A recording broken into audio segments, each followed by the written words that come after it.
Dia begitu kaget banget. Apa yang dia lihat ternyata sebuah pocong. Nah, pocong itu emang langsung ngehadap ke dia, ngeliat banget ke dia. Assalamualaikum warahmatullahi ta'ala wabarakatuh. Balik lagi bersama kita di JB Escape. Oke, di video kali ini kita akan bahas cerita horor seperti biasa ya guys. Oke, sebelum ke videonya, bagi kalian yang belum subscribe, silahkan di subscribe dulu. Jangan lupa klik tombol loncengnya. Karena apa? Karena kalau kita upload video terbaru, kalian bakal dapat notifikasinya. Oke, langsung saja kita ke ceritanya. 1, 2, 3, come on!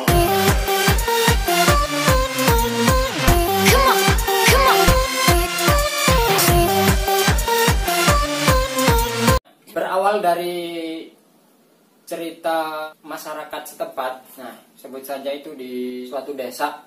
Waktu itu ada segerombolan anak-anak muda yang habis tadarusan, sekitar 5 orang anak.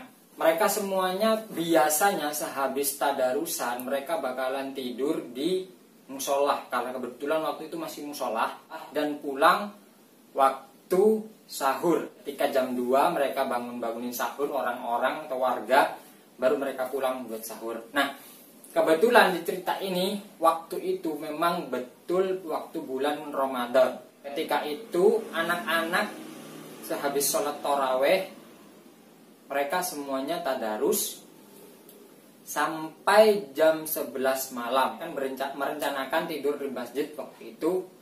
Dan kebetulan waktu mereka tidur di masjid bersamaan dengan ada sekelompok anak yang memang agak nakal ya. Jadi mereka lagi minum minuman mabuk-mabukan di daerah dekat musola juga. Waktu itu berbarengan dengan anak-anak yang sedang tadarus. Waktu jam 11 malam mereka berlima sudah bersiap-siap untuk tidur di musola.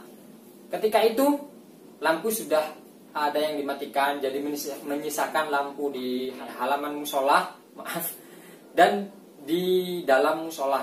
Nah, ada 2 orang anak tidur di samping selatan, 2 orang anak tidur di tengah, dan 1 anak tidur di dekat pintu masuk. Nah, waktu dia tidur di dekat pintu masuk, malam itu dia merasa tidak enak. Ada sesuatu hal yang aneh. Sesuatu hal yang aneh yang dia rasakan, dan benar saja ketika dia sedang santai berpose seperti ini, menghadap lurus ke tempat imam. Kebetulan di tempat imam itu ada sebuah jendela di depannya itu, di depan ada jendela sekitar segini. Nah, segini jendela itu berupa kaca. Nah, dari luar emang kelihatan banget. Nah, ketika anak ini yang sendirian di depan pintu masuk, tiba-tiba dia duduk karena merasa tidak enak banget mau tidur, merasa aneh, dia duduk. Betapa kagetnya dia melihat sosok aneh di tempat imam atau di balik jendela di depan imam tadi. Dia begitu kaget banget. Apa yang dia lihat ternyata sebuah pocong. Pocong itu emang langsung menghadap ke dia, ngeliat banget ke dia. Seketika anak kecil ini ketakutan dan kaku. Nah, dia kaku di situ, nggak bisa bergerak. Begitu dia merasakan kesadaran sedikit, dia langsung lari pulang. Keempat orang temannya kebangun kan, karena mendengar suara dia ngebuka pintu masuk musola. Kedengar, loh kenapa kabur, kata mereka semua. Kenapa dia lari? Mungkin pulang, jawab yang lain. Oh ya udah, kita lanjut aja tidur. Oke, lanjutlah mereka tidur. Waktu bersamaan ketika anak-anak yang tadi mabuk-mabukan di samping musola, salah satu dari mereka itu nyamperin ke musola dan masuk. Dia masuk ke dalam. Yang lain kaget dong, 4 orang. Baunya ini, baunya itu, baunya ini. Kan namanya orang lagi mabuk-mabukan tuh baunya udah nyengat banget, saya tahu banget, nyengat banget itu. Nah, mereka merasa risih dong dengan kedatangan satu anak yang habis minum minuman air keras. Dibilangin, kamu jangan masuk, mendingan kamu mandi atau apa baru masuk. Dia nggak mau, namanya juga dia merasa dirinya itu udah sangar lah ya. Namanya kalau udah kondisi mabuk itu susah. Langsung dia duduk di tengah, kebetulan ada sisa makanan atau makanan takjil biasanya itu yang dari warga. Kebetulan di situ masih ada, dihabisin sama dia, dihabisin sama anak yang mabuk tadi. Dah dihabisin, habis itu dia bilang, aku juga mau tidur di sini. Kenapa nggak boleh? Katanya. Ya boleh-boleh aja sih, silakan, kata anak-anak yang 4 orang tadi. Oke, setelah itu dia menata dirinya tidur di tempat imam. Dia kan sendiri kan, tempat imam di situ, dia tidur di tempat imam. Ya, kurang ajar sih sebenarnya. Dia tidur di situ. Sudah, yang lain merasa ngomongnya, kok di situ sih tidurnya, nggak di sini. Kan nggak boleh lah, itu tempat imam ini. Terus salah satu bilang, udah nggak apa-apa, biarin, terserah dia, nanti resiko juga ditanggung sendiri sama dia. Udah oke, akhirnya mereka udah posisi mau tidur lagi. Tiba-tiba sekitar jam 1 malam, salah satu yang di tengah itu dikejutkan dengan penampakan yang tadi dilihat anak yang pulang, sama persis. Dan itu menghadap banget, lurus ke dia.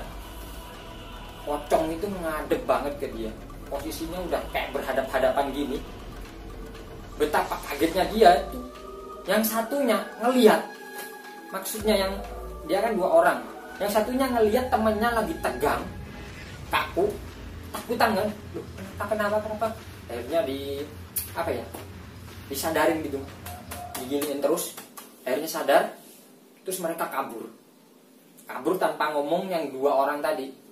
Akhirnya yang satu yang nggak ngelihat ngebangunin 2 temannya, ayo pulang. Kenapa? Ayo udah pulang, nanti tak ceritain, katanya gitu. Udah, akhirnya mereka keluar, ninggalin satu anak yang mabuk-mabukan, habis mabuk-mabukan tidur di tempat imam. Udah, mereka keluar jauh dari musola. Terus yang satu bilang, aku habis ngeliat pocong, katanya. Di mana? Di jendela tempat imam. Masa? Iya. Udah pulang. Akhirnya mereka lari pulang semuanya, pulang ke rumah masing-masing. Nah, waktu sahur tiba, biasanya jam 2 dini hari, ini mereka yang berlima itu ngebangunin sahur warga. Ya biasalah, pasti tahu lah kalian, ngebangunin sahur. Kata warga, kok tumben nggak ada yang ngebangunin, nggak ada suara anak-anak yang sahur-sahur di musola. Ya suatu keanehan biasalah. Nah, setelah itu masuklah ke waktu imsak. Nah, waktu imsak yang biasanya jadi imam di musola itu datang ke musola, datangnya paling dulu. Nah, betapa kagetnya dia ngelihat seorang anak masih ada hubungan saudara sama imam. Dia kaget, si imam tanya, kok kamu tidur di luar musola, kenapa? Dia kayak orang linglung, gini-gini doang, nggak sadar.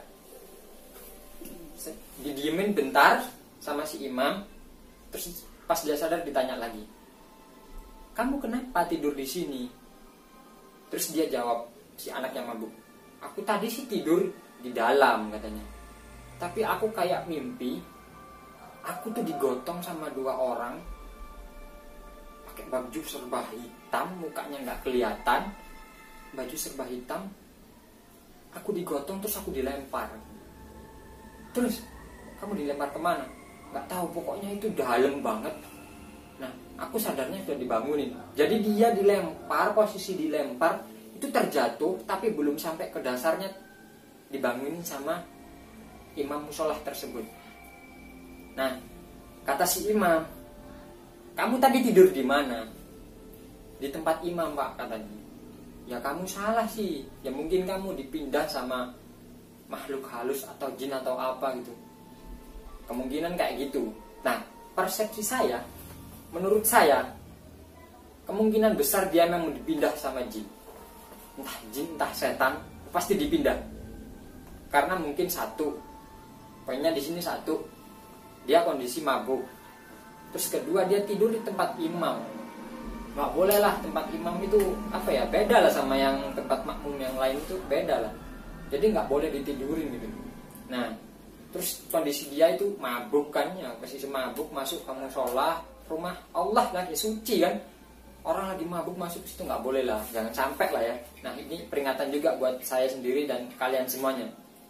Nah, setelah itu subuh, anak-anak yang 5 tadi nggak ada yang ke musola, akhirnya pagi hari mereka bertemu, semuanya berkumpul. Nah, yang satu pergi pertama, yang kabur pertama itu bercerita bahwasanya dia semalam melihat pocong di tempat imam. Terus yang 4 kaget, loh kenapa kamu nggak bilang? Ya nggak apa-apa, aku takut aja gitu, aku langsung lari. Terus salah satunya bilang lagi, iya sama, aku juga semalam melihat katanya. Terus nasib anak yang mabuk gimana? Katanya sih dia tiba-tiba ditemukan di luar musola. Kayaknya sih dipindah sama makhluk halus. Nah, jadi cerita ini ada pesan tersendiri ya. Kalau kalian lagi kondisi badannya nggak suci, mohon maaf habis berhubungan atau lagi habis minum minuman keras atau apalah itu, masuk ke masjid atau musola itu janganlah, kalau bisa jangan. Kalau bisa itu harus mandi dulu, dibersihin dulu badannya sampai suci baru masuk. Nah, ini sebuah teguran gitu, teguran keras bagi anak tersebut. Karena apa? Habis minum minuman, habis mabuk-mabukan, dia langsung masuk ke musola, tidur di tempat imam pula. Jadi dipindah sama makhluk halus keluar. Oke, cukup sekian cerita dari saya. Semoga ada hikmah di balik cerita ini untuk kita semua. Jangan lupa di subscribe karena bulan depan kita bakalan giveaway atas keberhasilan kita di approve di YouTube. Oke guys, wassalamualaikum warahmatullahi taala wabarakatuh.